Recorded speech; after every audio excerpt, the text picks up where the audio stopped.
that controls, that was supposedly controls the information, but I knew it was fake, so I just ignored it. So I just tried to communicate with my wife anyway and was sending her the evidence anyway. Unfortunately, everyone in my life was set up specifically around me, probably because of who I'm going to end up being in this. So they were controlling her as well. So, of course, then once they've got that, they then force you through a criminal solicitor. And then, of course, if they get you to go to a specific location through that criminal solicitor, then they have the ability to end your life. So I realised from very early on that it was a trap, that it was all a trap, so I had to not comply through the evidence that I acquired to empower me to not comply, and by exposing them continuously. So of course, when I didn't comply, first of all, so they took over £15,000 from my account, hoping that would be enough to persuade me that if I don't go to the court case, because this was a provisional taking of the money, they claimed, if I don't go to the court case, then they'll take everything from me. At the same time, because Land Registry is also involved, okay, the main person in charge of Land Registry is, what's his name now? I've forgotten his name. Anyway, he was positioned in 2025 as the exposure continued, and Land Registry are also involved. So what they'll be doing is they'll be accepting fraudulent court documents to transfer the deeds across for those implicated in the criminal network, and they'll be using that for falsified insurance policies as well, okay, because they'll be falsifying life insurance policies through this criminal network. They'll also be falsifying buildings insurance policies as well. They tried doing this with me. So even though I'm the main policy holder for a joint property with my wife, they went into the policy, removed my name from it, and just put my wife's. Okay. Now, luckily I found out about that. I'm the main policy holder. But this is the sort of thing they will be doing. Okay, and then they can just get rid of certain individuals. Okay, and this is where the technology is so important to them, because once you set up the ability for autonomous assassinations, okay, through drones or through facial recognition or whatever, you then remove the accountability and liability for a human being involved in those assassinations. Now, those assassinations could be monetary based, right? Whether that is within a marriage, within a family, big insurance policy or whatever. Okay, no, it might be there's no dependence in relation to a vast amount of money, creates the motive to get rid of those people. And then, of course, falsifying in policies, etc. All right, this is all to do with the Companies House fraud, everybody. If we don't resolve this, one way or another, everything's going to end. All right, whether it's be through artificial intelligence, whether it's going to be through their collider technology, whether there's going to be a real judgment on Earth against everyone through Creator, it's not going to end well if we do not resolve this. So this autonomous technology, such as Palantir that they were going to bring in, there was going to be a big contract with the Met Police, which was supposedly blocked by Sadiq Khan. Sadiq Khan's part of the international government fraud. I've already done the research. They've all jumped on board, all of them, every single one of them, because they know it's worth trillions. You are talking multi-trillions of pounds. Okay, so they're laundering money from you and literally mocking all of you that are innocent. You're being completely mocked. All right, you have been right from the beginning. All right, there is no good party. They all have an interest in the same criminal network that they've all been involved in from the beginning, everybody. All right, they have to try and placate you and get you to believe that some of them are good, because that keeps you having hope in them, in the system. It's completely compromised, everyone. There is no system. It's all an illusion. It's all a criminal network. You are literally living under a criminal network. I've got the evidence. It's in the document. It's all linked to international dictators and mafias around the world and corrupt politicians. You can see that very easily through the evidence in the document. So anyway, of course, this is why the technology becomes important to them, because you remove that ability of a first contact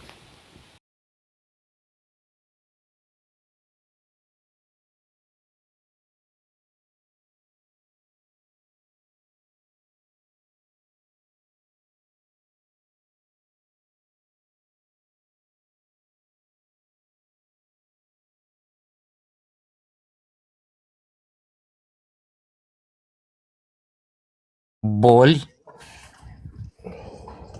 проблема. The medical profession will then say it was a heart attack or something like that. They will create a illusion where there is no accountability and liability for an offender for that assassination.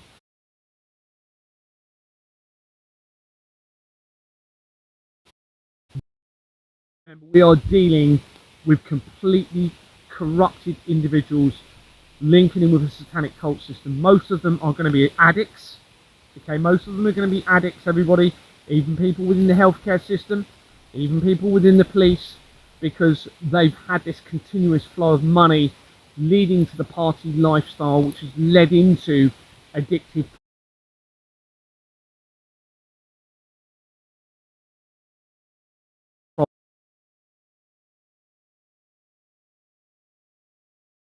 addiction. So this creates that motive. Now, of course, because of the bloodstock trade in all of this, the blood harvesting and the organ harvesting, that creates a motive to not actually save people's lives like we're being led to believe, because there's so much money in relation to organs and so much money in relation to blood to order, okay, for the right blood type. So this is why on your driving license, if you have 115, now they've made it that's an automatic donor provider for your organs, any part of your body. Now, I would not rely on that. I suspect that even if you have that removed from your driving license, they won't care. All right, that's how serious this now is, everybody. This is a massively serious situation. All right, and it is only going to get worse and worse. And it's going to lead, like I've said, to the end of everything. You can guarantee it. All right, if we don't resolve this, there is not going to be a future. The evidence is there to tell you this within my document. You can get that document, Gary for Freedom. All right, you can email me on GaryTheTruth@gmail.com. Now, there's obviously a reason I'm in this position. There's obviously a reason I've got this evidence. This means there is hope, all right? Because if I did not have this, then and I wouldn't be thinking there was hope to this, would I? I wouldn't be carrying on doing what I was doing if I didn't think there was a chance this could be resolved. And I keep coming back to, there's obviously a reason I'm here. There's obviously a reason I've got this evidence and that I am in this position. That means there's got to be a reason or a chance that it's going to be prevented somehow. There's got to be a chance. There's got to be that possibility. But and every day I'm thinking what I need to do next. Now, I'm not corrupted by any of this, everybody. I'm staying in a tent. Okay, they are trying to take everything from me, or at least make me believe they're going to take everything from me. They've taken a lot from me. I've lost everything, pretty much. Okay, but that's what I've got to be willing to do when everything is at stake. And that is how you also need to feel about this. Okay, once you have that evidence and you are of the same concern as I am, then you really do need to put yourself on the line if necessary. All right, because if you don't, if enough people aren't willing to do that, how are we going to change this? Now, if the risks are there and everything is at stake, there's nothing to lose, is there? There's nothing to lose. Go and look at the evidence of the black hole. There's loads of evidence in relation to the earthquakes and the black hole. You had a big earthquake. I'll just run through a little bit of the evidence. There's loads of it in there, though. Okay. So on the 26th of November 2003, you had a big earthquake in Iran. In February 2024, Charles went and visited that earthquake in Iran. The first time that a British monarch had actually visited Iran since 1971. 1971 is when the World Economic Forum began, 100 years after the Albert Pike letter written to Mazzini. All right, there's lots of 100-year increments in all of this. So King Charles went and visited that earthquake. He is massively connected into the satanic elements, which links into the collider technologies, which links into the earthquakes. Now that earthquake, as I've said, 26th of December 2000.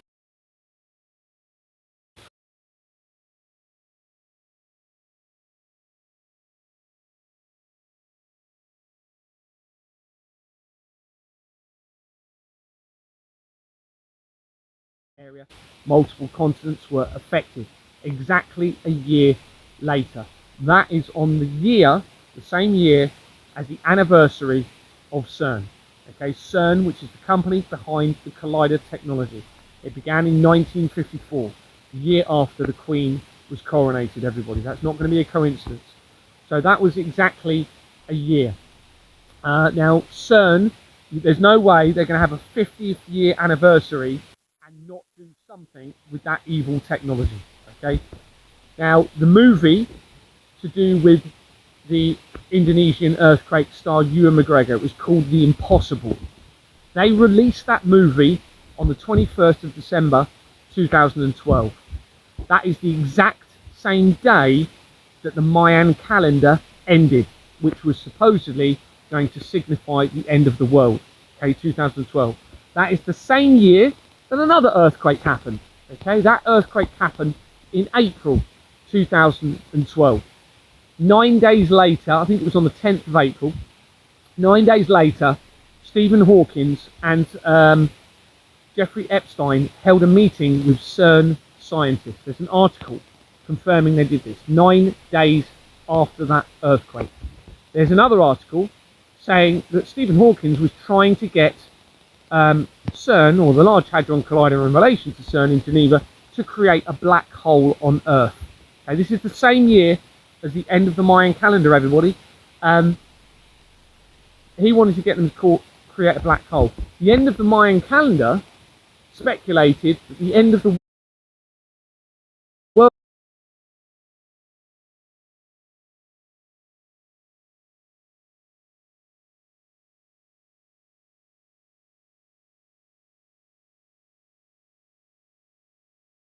they had discovered the God particle, 4th of July 2012, that same year.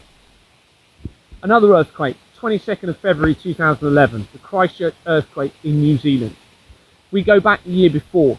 I just happened to go to Christchurch. I had a camper van with my wife and we went from Auckland to Christchurch, bumped into one of my colleagues there, it becomes relevant, and we flew back out of the country from Christchurch.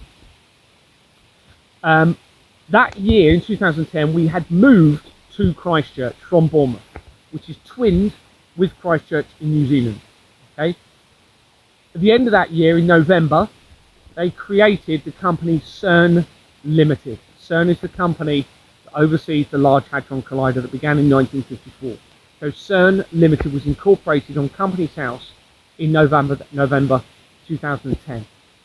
Within 3 months, the earthquake occurred in New Zealand. Okay, now, during that earthquake, there was a technical problem with the machinery. I suspect they set up a fake technical issue so that if something went, if there was a catastrophic event but it didn't actually do what they were hoping, which would cover everything up, then they could blame it that there was a technical issue. Now, my dream that I had in 2024 went straight to the Large Hadron Collider control panel via the evidence, inadvertently, right, via, long story, but basically dream about McDonald's. McDonald's led me to research the ninth circle that I was looking at the day before. Straight away came up with Art the Clown, who was a character in the Ninth Circle movie.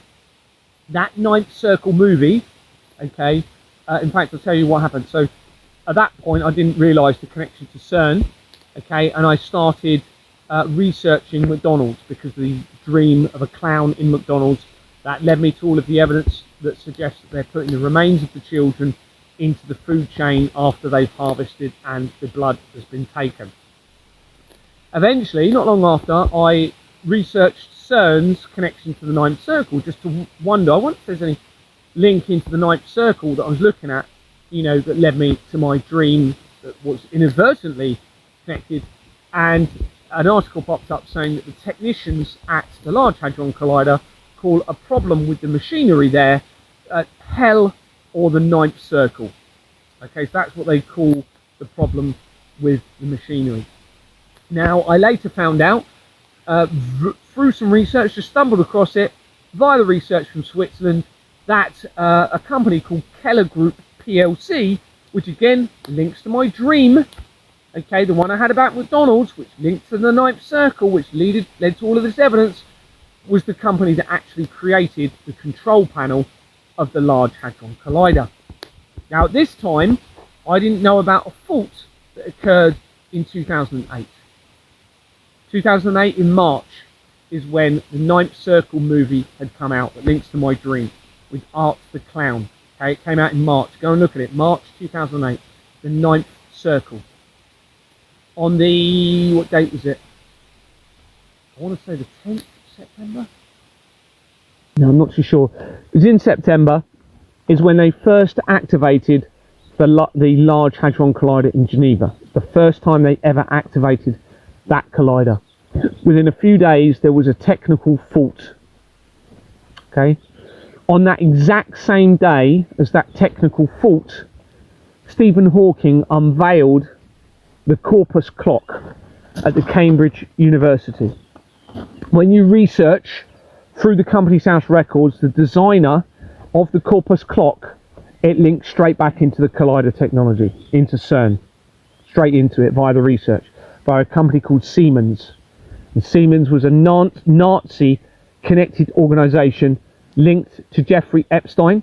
And that organization was originally founded in 1847, which is 3 years after Company's House and the Young Men's Christian Association was founded. And it's linked to the Nazi regime, or the fake Nazi regime, because it's all fake, everybody. It all goes well back before with the world wars, all right? And the fake Nazi deception, what that set up was the ability to use fake Jews, all right, under the guise of anti-Semitism, if anybody actually criticized them, to get to the point of control of Satanism that they've managed to get to.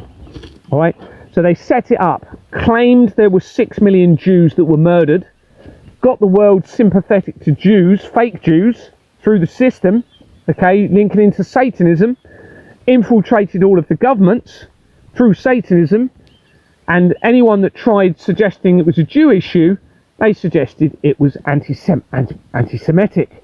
And of course, because everybody thought that the Jews were victimized to the extent they led us to believe, we were very cautious in how we dealt with this Jew situation. This enabled, through that deception, the infiltration of the world governments, okay, through the satanic cult infiltration.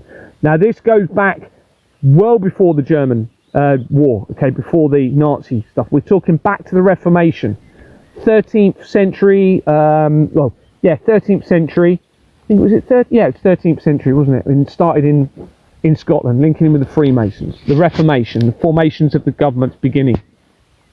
So this it's the infiltration of the Vatican which links into all of this and the falsified prophecies, okay, and how they have corrupted the faith, moral conscience. So this organisation, Siemens, began in 1847, 3 years after Company's House began. Links to Jeffrey Epstein straight away by one of the directors. Go and look at it, you'll see the Edge Foundation. That was funded by Jeffrey Epstein. It was a Nazi-linked organisation. This explains why Elon Musk did the salute, Nazi salute, in his speech, all right? Because Elon Musk is connected directly to CERN. He actually bought a boring company at a key time to become involved in creating a larger hadron collider. He connects to the exact same name on an incorporation document for Stephen Hawking. Right, go and type in Stephen Hawking's Company's House. You'll see 3 companies. I think it's the one that's called Cosmic Time or something like that. If you look on the incorporation document, you'll see a name of Nigel Leonard Blood. Blood, everybody. It's because of the linking with the blood in all of this. Now, on there, you'll see the London Law Agency. That links straight to Keir Starmer and makes the connection to Madeleine McCann via Madeleine's stone, leaving no stone unturned. And it also connects to the Royal Foundation of the Prince and Princess of Wales, again, which links all areas of the fraud together. You're talking immediate connections. It also connects to the P. Diddy trafficking investigation by a company on the incorporation document called Bates, Wells and Braithwaite, which is the same company on the incorporation document for the Royal Foundation of the Prince and Princess of Wales, and P. Diddy used Bates, Wells and Braithwaite in his defence for the child trafficking investigation from 2024. So Nigel Leonard Blood is on the incorporation document for Stephen Hawking, who was involved in the Large Hadron Collider, trying to create a black hole on Earth. Nigel Leonard Blood is also on the incorporation document for Elon Musk. The exact same name, everybody. Not even the same company, the same name. Now that'll be a false name or a made-up name or a stolen identity. Of course, it's not going to be a real person at that time. Now, that company that connects to with Elon Musk goes to Jesus Copyright Limited. And this suggests that they are trying to bring back the creator somehow. Now, obviously, they're completely misguided, according to all of the research. I believe the creator's always been here through the moral conscience, and they've just literally destroyed the moral conscience through the system of corruption of the mind, which has then separated from humanity from that connection, I suspect. Now you've also got within that organisation, Jesus Copyright Limited, it connects to somebody that links to the and had studied, and I've secured the evidence, but they've removed it. It was via LinkedIn. They had studied at Solent University. Solent University is in Portsmouth area, which is where Deborah Fleming was an NHS chief executive, and she resigned or retired from that role to become involved in Exmoor Manor Freehold Limited on the 31st of March 2022. She then became involved in my investigation whilst I was trying to find out what was going on, and then she later, when they realised I was getting to the nitty gritty or starting to head that way, they panicked. Well, they didn't really have an option, because I was going to find out anyway. So Deborah initiated my removal as a director from that company because I was refusing to use forged bank documents, okay, that I had acquired through my investigations of that company. And those forged bank documents had been produced by Lloyds Bank themselves. Lloyds Bank are on the incorporation document for the Royal Foundation of the Prince and Princess of Wales. In relation, this ties directly into the vampirism. Remember, I said Edward Lloyd created Sweeney Todd and the Varney the Vampire character in the 1800s. Well, in the 1920s, an Edward Lloyd married a Fleming. Okay, that created through marriage the link to the Flemings and the link to Lloyd, which I believe is Lloyd's Bank, which meant it tied into Edward Lloyd and the creation of Varney the Vampire, back in with vampirism and the Sweeney Todd evidence. They've even created a company called the Sweeney Todd Group, and within that Sweeney Todd Group, go and look at it, all the directors connect to the same solicitors, right, loads of them, that are linked into the BBC, right, via Fieldfisher. Fieldfisher has the contract for the BBC. They have the contract for the BBC. What is BBC? If you convert the numbers to that, this is thanks to somebody else actually. I knew it, but I've forgotten it, but I've now put it in my document. BBC is 223. Now, if you switch that around, it's 322. Right? As in B is 2, C is 3. Okay? 322, if you switch that round, that would be CBB, right? Which is CBBC, which is the children's element. Well, 322 is the number linking to the Skull and Bones. And the Skull and Bones, getting a bit deep now, it's all in the document, the Skull and Bones connect to the potential existence of the true bloodline of Christ existing within the 13 bloodlines of the Illuminati. Okay, it was one of the first times it was used by the Knights Templar. There was a suggestion that it represented the bones that they were carrying of Mary Magdalene and Jesus, and a baby that they had had, which meant the crucifix was a lie. And this is when you look at the double crossing in all of this, the double cross, I suspect that was a double cross. So the crucifix, I suspect, was a lie, setting up a satanic future, if you like, of destruction, and that well, it depends which way you look at this, but if you're creating the ability for the forgiveness of future sins, then you're setting up the conclusion of a continuation and escalation of sin, aren't you? You know, you've got to take moral conscience and punishment for continued sinful behaviour in a rational state of mind. This is what is absolutely critical in this, and I think this is possibly the most important element of all of this, is understanding the natural ability to maintain righteousness through moral conscience. And obviously we're never going to be perfect, but if you keep the mind clear naturally through the creator given rationality and clarity, then it's much easier to walk that path of righteousness.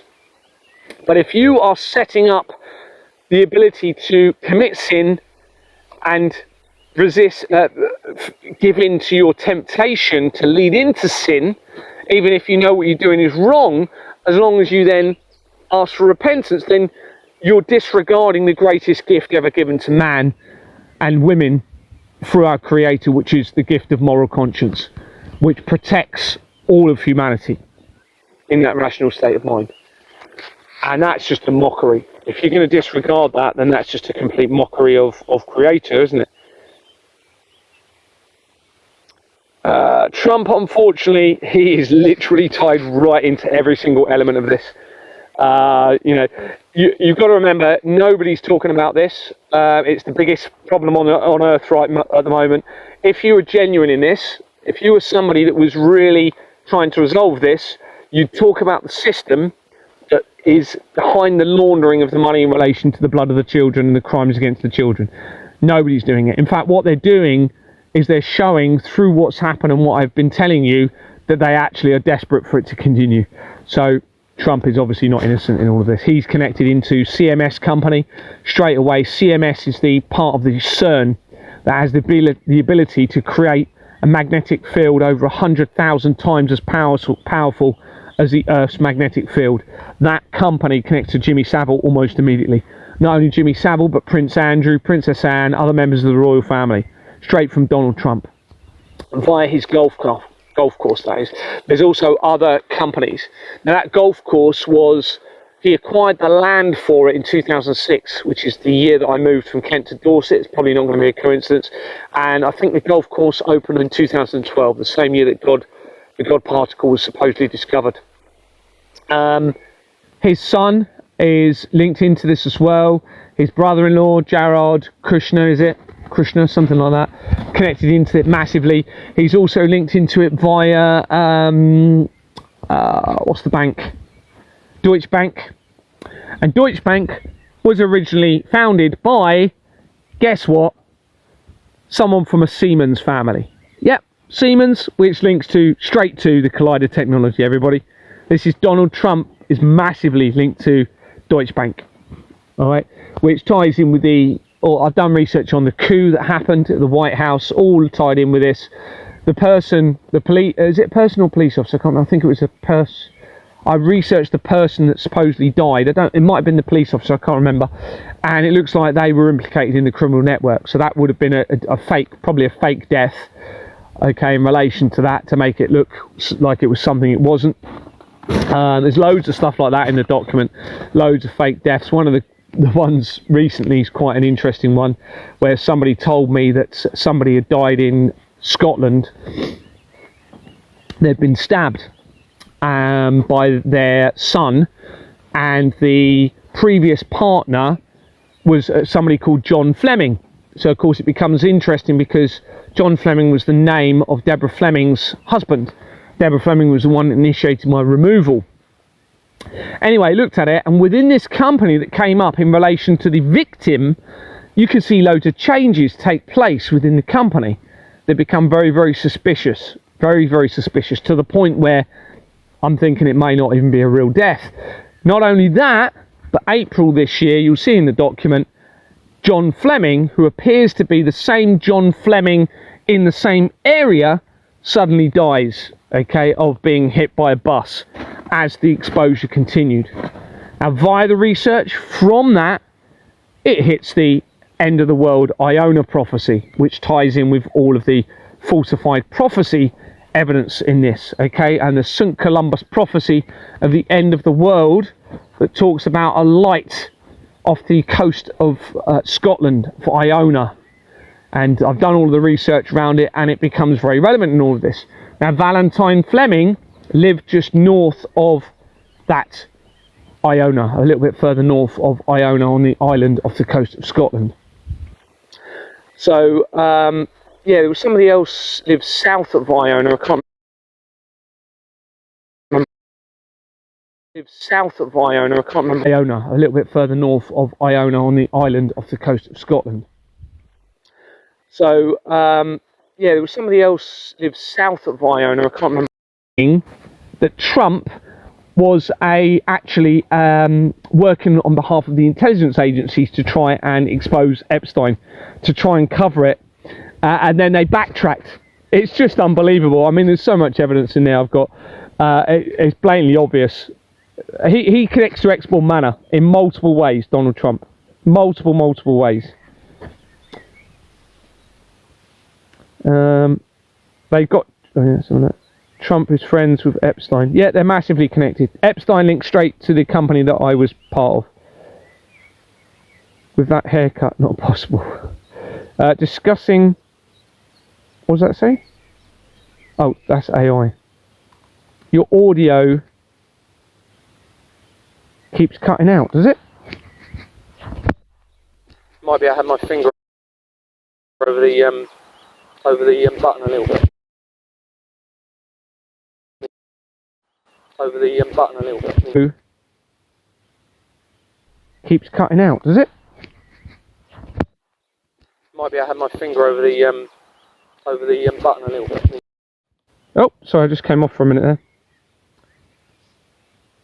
I know then he stands shoulder to shoulder with Netanyahu. Yep.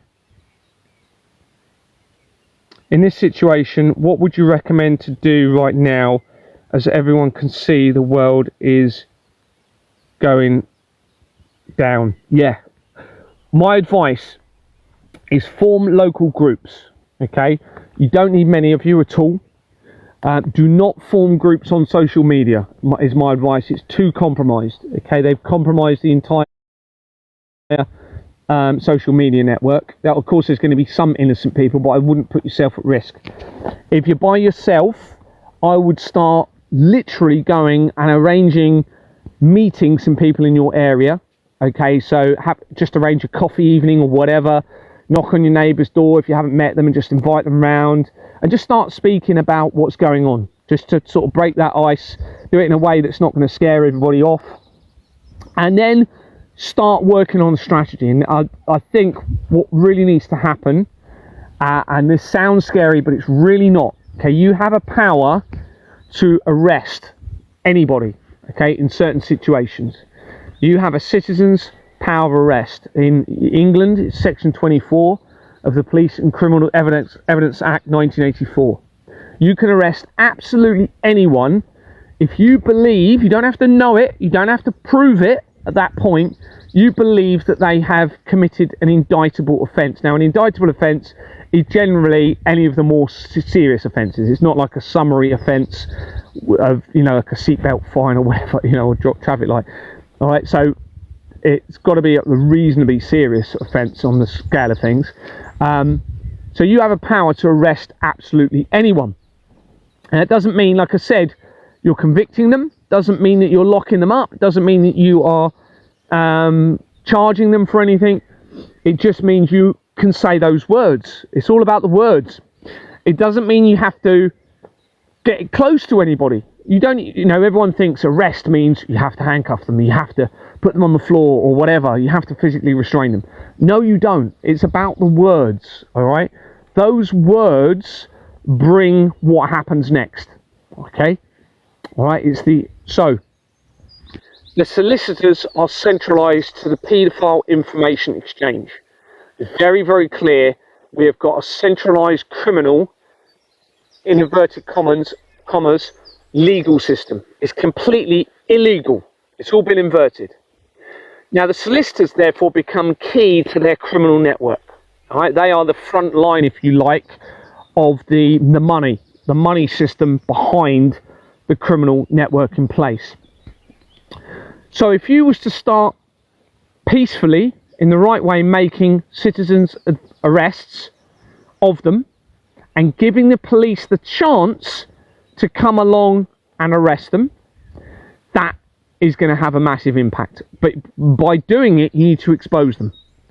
And what I mean by that is you video that interaction in a peaceful, calm way, and you do that by literally saying something along the lines of, look, your organisation has been identified as being part of a centralised criminal network that is deliberately facilitating the laundering of money in relation to the crimes against humanity. Gary Waterman is a former, you could say my name, Gary Waterman is a former police constable and is producing evidence to support everything that I am saying. Unfortunately, nobody is responding to it, and the system is continuing. We've been told about the Jeffrey Epstein files. They're even telling us, and nobody seems to be doing anything about this. And you appear, or your organisation, because you're not directing them as an individual, they represent the organisation. Your organisation appears now to be conspiring, right? Now that's a very broad offence, conspiring.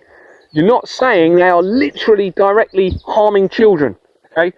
They are conspiring to allow the fraud and the crimes against humanity to continue by the very fact that they are still continuing to trade, okay? So therefore you have that power to arrest. That is an indictable offence. It's indictable, okay? Conspiring to allow international fraud and crimes against children or crimes against humanity is indictable, which means straight away you have the power of arrest. Now it's important their face is shown on that video, all right? This is what is important, because what they're doing is they're using fake names, they're hiding behind email addresses. This is what they've done the whole time, alias names, etc. So they haven't been worried about it, all right? This is how they've got away with it. Remember, no verification within Companies House. So they have thought they've had that cover. As soon as you start exposing their face to these words, okay, then they're going to worry. They're going to worry. Now that will apply the pressure to the system in the right way, and it removes their control in how it moves forward. It goes in the hands of the innocent. So you explain to them, I'm going to be calling the police, okay, because we cannot allow this to continue, or words to that effect, okay? Now you want to be as graphic as you can during that exposure.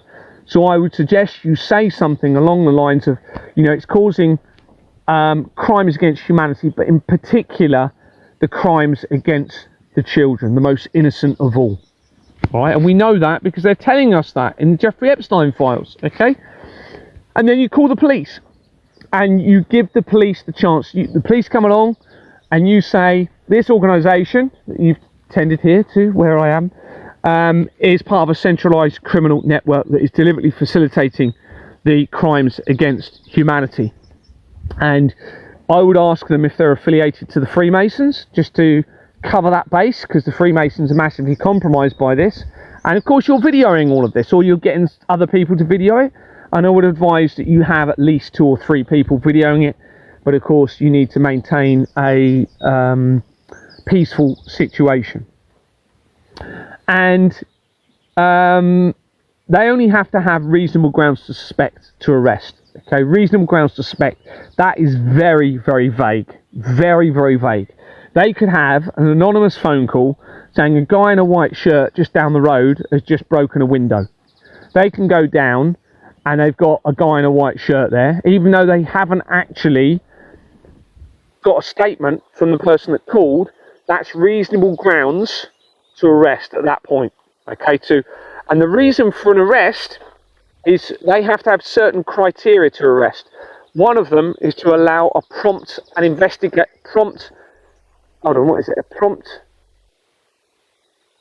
to allow a prompt investigation. There's another word, I've forgotten it, but it's basically to secure and preserve evidence, to allow a prompt investigation, to prevent any injury to another person or themselves, to prevent damage and some other things.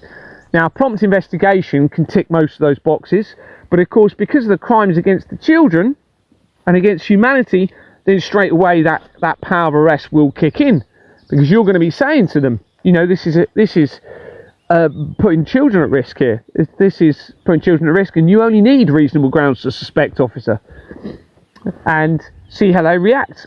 You're going to be offering the evidence, okay? That can either be through me. You can give the email address for me to give the document, or you might have the document. You might want to put the document on a USB and offer that USB to that officer at that time. Remember, you're going to be videoing this. You're going to be videoing this. And see how they first react.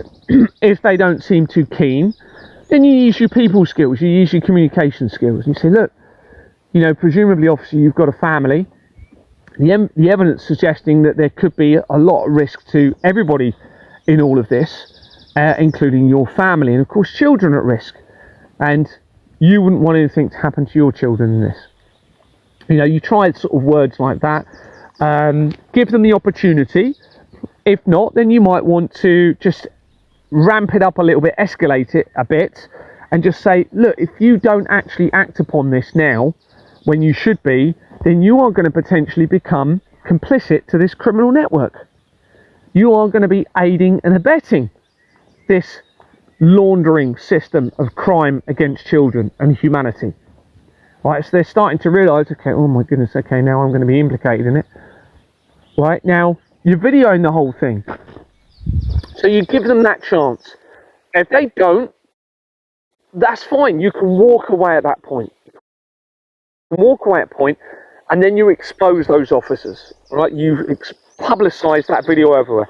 There is absolutely nothing wrong with that video being taken and that video being uploaded everywhere. You are not breaking any laws, providing you are in a public space to which the public have access. Okay, then you are allowed to film, all right, and you're allowed to publicise that video wherever you want, providing there is no harassment order in place in relation to a specific individual or something like that. So you publicise those videos there everywhere. Now, it may be things are becoming more critical at this point, and at that point, if the officers don't actually conduct their duty like they're supposed to protect the children, then at that point you start, you know, this is where we may at some point have to say, look, well, I'm sorry, officers, but I need to call other officers that may not be compromised by this criminal system.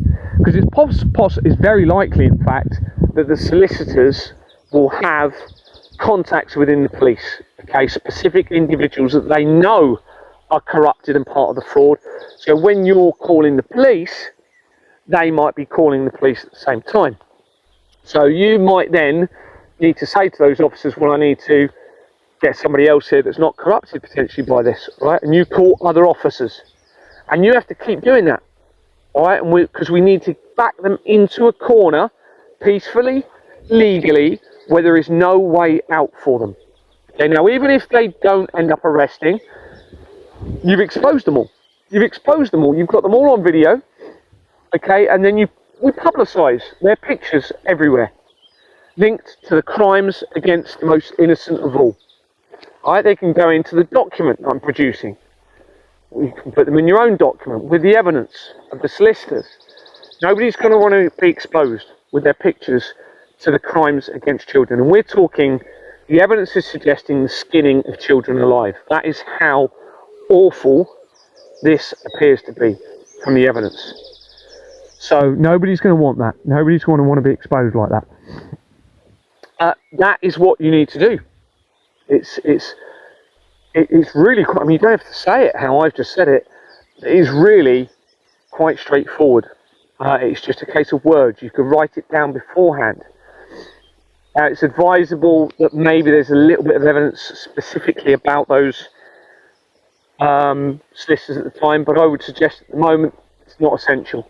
Right, it's fairly obvious with my document the whole system is compromised by this. Right, the whole system, all of the solicitors. You've even got the Solicitors Regulation Authority all right, which all of the solicitors come under. So that's in my document anyway, the Solicitors Regulation Authority. So that encompasses all solicitors anyway, even without you individually researching them. All right, so you can see how powerful this is, and you can see why it in itself is creating massive ripples around the world. But it's not, you know, the trouble is it backs them into a corner and makes it very dangerous for everybody else. But we cannot continue. We cannot continue, no matter what the risks are moving forward. We cannot continue with the way things are. We cannot be living under a criminal system that facilitates the crimes against the babies and the children. It's as simple as that. And obviously, you've even got the bigger issue potentially that actually compromises the safety of the entire planet, or entire Earth, if you don't want to call it planet. So that is what you need to do. Now, it'll only be that happening a couple of times, okay, and that will probably create the change. Because what will happen, you see, is they'll realise, oh dear, the people are waking up, the people are not going to take this anymore. Then they're going to be left with a couple of decisions, aren't they? They either need to start seriously breaking the law against, you know, we're talking about all the frontline officers as well. Most of them are going to be decent people, I would think, that aren't corrupted, certainly by the crimes against the children. They may be corrupted by the finances, but I don't think you're going to start seeing all of the frontline military and frontline police starting to literally take out all of the innocents. I doubt it, unless there's some sort of element of control, manipulative control of those individuals through some sort of technology, which is not off the cards. So that is what you need to do. Now, if people aren't going to do anything about this, then I honestly think from the evidence that you have an eternity of consequences moving forward. If they end up creating a black hole on Earth, let's just say that, I mean, the evidence is there suggesting they are trying to do that, so let's just presume they are, because it's pretty overwhelming, then you're talking an eternity of whatever is beyond whatever they do, and I don't think it's going to be good. Remember, the ninth circle, they call it hell. When there's a problem, they call it hell, or they call it the ninth circle. So we can assume that hell will await us all, potentially. And if nobody's acted on this, we've got to really be saying, well, is that what we deserve?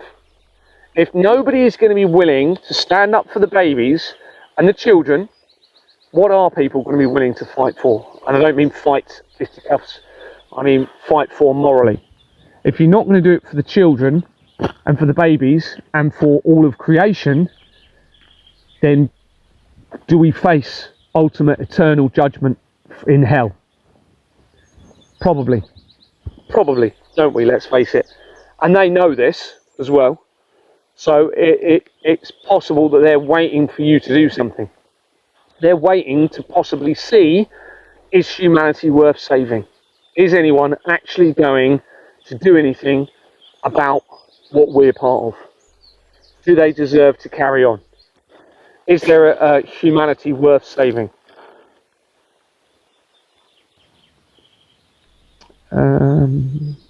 Something else, I mean, the deception is so vast. The other thing that came up with John Dee, just quickly, because I'm going to head off in a minute, is that he was actually fairly influential in the implementation of the, what's it called, the calendar, the 12-month calendar. It's gone out of my mind, you know, anyway. Well, that changed it from what it should have been, 13 months. Now, that was very likely to remove the number 13, which becomes significant, because the 13 connects back into the bloodline of Christ, the 13 bloodlines again. The number 13 is so relevant in all of this, and the number 13 becomes relevant to the letter M.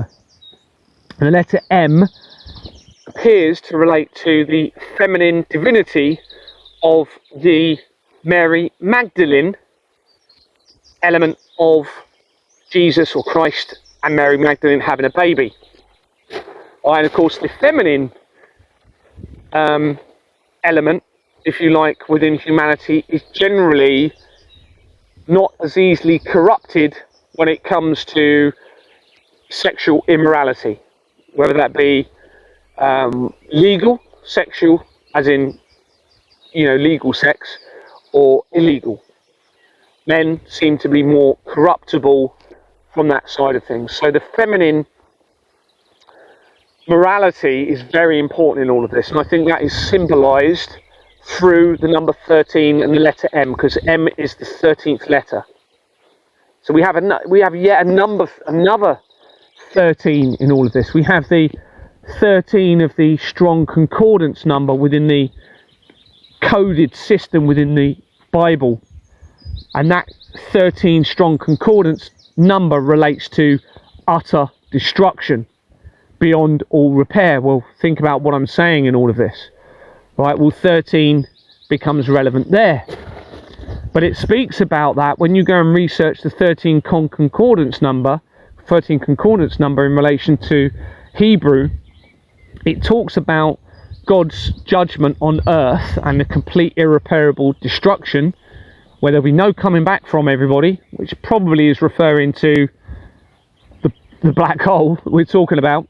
But it says in there that if there is an unjust judgment, potentially, then the hidden hand of the Creator, which is interesting wording, isn't it? Because the Freemasons have the hidden hand, don't they? So this is, you can tell the Freemasons are massively implicated in all of this. The hidden hand of destruction may not show itself if there is a risk of an unjust judgment. Now, what I'm doing is presenting evidence of an unjust judgment through what I'm talking about with the moral conscience. That may in itself be enough to prevent the end of all of creation, because if they agree that because the moral conscience has been removed through the system which has removed rationality, then of course that would be an unjust judgment, wouldn't it? How can you judge all of humanity when the system has caused them, through the removal of the rationality and that clarity, to end up committing sin? So it's a deceitful system that may have created that sin, because we come back to, generally, every human being is good inherently when they are in a rational state of mind. So surely, if we were always all in a rational state of mind, we wouldn't be in this mess, would we? So therefore, the judgment will become unjust, and the hidden hand would remain hidden, and destruction will not come forth upon the earth. It is possible that this evidence may prevent all of it, possible, and bring heaven on earth through everything I'm saying. But we cannot rely on that. We need to keep applying the pressure. We need to keep continuously doing the right thing with our moral conscience. Okay, because if the Creator is watching and seeing how we deal with this, they need to see, and we need to see ourselves, that we are worth saving, and that we actually will do the right thing, and that we will save the children and the most innocent in all of this. So this is the situation we're in, everybody. And we can't just, this isn't just about Christ coming along. Okay, that's what you've been led to believe. You have eyes, you have hands, you have a moral conscience that has been given to you by the Creator. Okay, you do not allow a child to run into a road if you see that child running into a road, do you? You intervene. Right? It's the same situation, but on a bigger scale. Now, if you were to just let that child run into the road when you had an opportunity to stop it, what do you think the Creator is going to think of that? What do you think the Creator is going to... What do you think anyone's going to think of that? You're going to be judged, aren't you? Of course you are. It's the same situation, but on a bigger scale. You have the evidence to empower you. You have a strategy. You have the moral conscience, hopefully, if you are, focused on your moral conscience and you don't corrupt your mind. And and therefore it's there. It's all there to actually bring this to an end.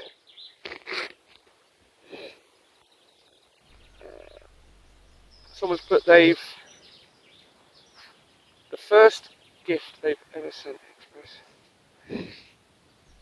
Someone's put, we are Christ. Well, look, we've got to be careful if we are assuming that we are something that we may not be, because we are fallible, we make mistakes, we get older, and we do, through potential age, become a bit irrational in what we think. So we've got to be very careful if we're trying to say that we are.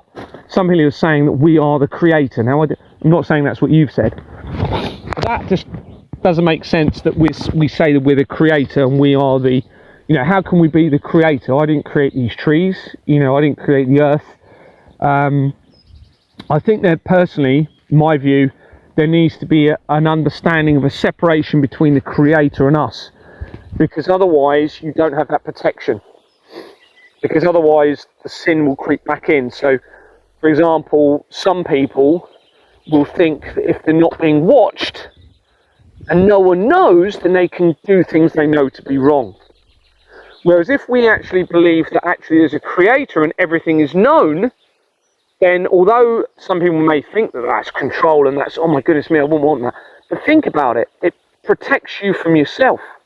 Because what happens when you do things that you know is wrong, you then feel that guilt. You then feel that guilt, and it becomes a self-fulfilling prophecy of a destruction within yourself, because you feel guilt, you then devalue yourself. But when you stand in the power of moral conscience and your foundation within that, you become empowered. You become empowered, and it protects you, and it protects everybody else from you, and them, you from them, and them from you. So it's not about control, it's about, I believe it's about protection through that separation, if you like, of the creator from you, and realizing there are consequences if we do not abide by the moral conscience to protect us. It's not a bad thing in any way, shape or form, but a lot of people will see that as bad because they still want to continue doing the things they know is wrong. But by doing that, if you're doing what you know is wrong, then you're basically destroying yourself anyway, you see, because you end up, like I've said, self-fulfilling through guilt, devalue yourself, and not only that, but you affect whoever else you're doing something wrong to, whether that's inadvertently or directly. And a little example will be, you find a wallet on the floor, loads of money in it, it's got identification in it, right? You have a choice, don't you? You could actually, the right thing is to try and find that owner or get that back to the owner. Okay, but no one's watching. No one's watching you, so you could take all of that money, all right, and do the wrong thing. Now that is a very good example of what I've been talking about. Now, if you do the right thing, even though the financial reward might not be as much, you gain from that incredibly just by doing the right thing. And the other person gains from it. Imagine how nice that is for the other person, where they've had loads of money, they've known you could have taken it, okay, and you didn't. You actually went to the effort of finding you. Now, I'm saying this because I've been in this situation a few times, and we actually went to not great length, but quite a lot of length to give the wallet back to the owner. And what it does to them is incredible. It's incredible, the feeling that they have. It instills their faith in humanity and in the world.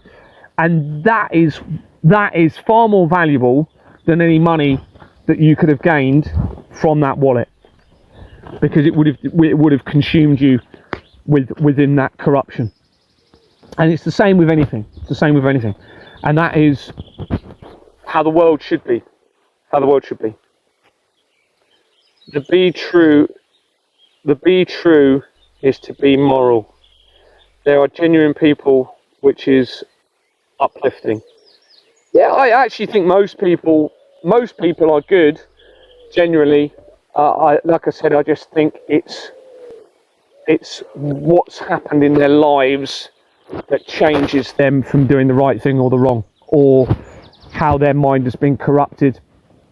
And you could argue that it's their fault, but when the whole system is pushing the immorality upon you, very good example is they're allowing the pornography upon the earth. Okay, well, now most people think that pornography is not harmful, but whichever way you look at it, it is really, right? Particularly with people that are in relationships, because it's an escalatory.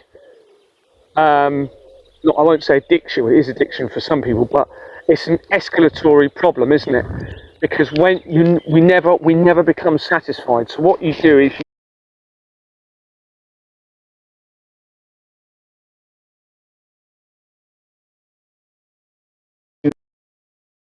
they know this. It's part of the falsified prophecies, and this is why the Pornhub, for example, which is the biggest porn industry, porn website I believe in the world, actually goes back to the religious establishments. Right, so they're actually connected to that and allowing that to happen. And of course, it leads into, whether it be derogatory or violent pornography against women or vice versa. We know that's wrong, and yet people still end up looking at that sort of stuff. Well, that's not going to be good, is it? It's not going to be good, all right? Because it's wrong to be violent towards somebody. Why does it become acceptable during a sexual act? Well, it doesn't. Of course it doesn't. But it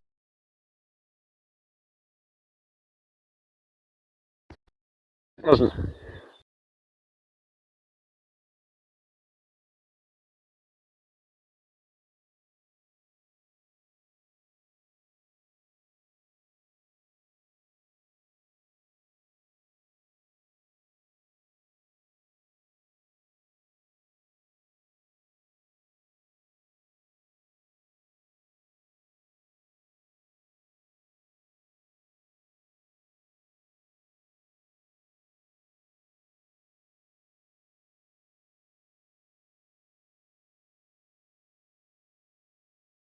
So they don't actually end up wanting to resolve the problem because of this fraud.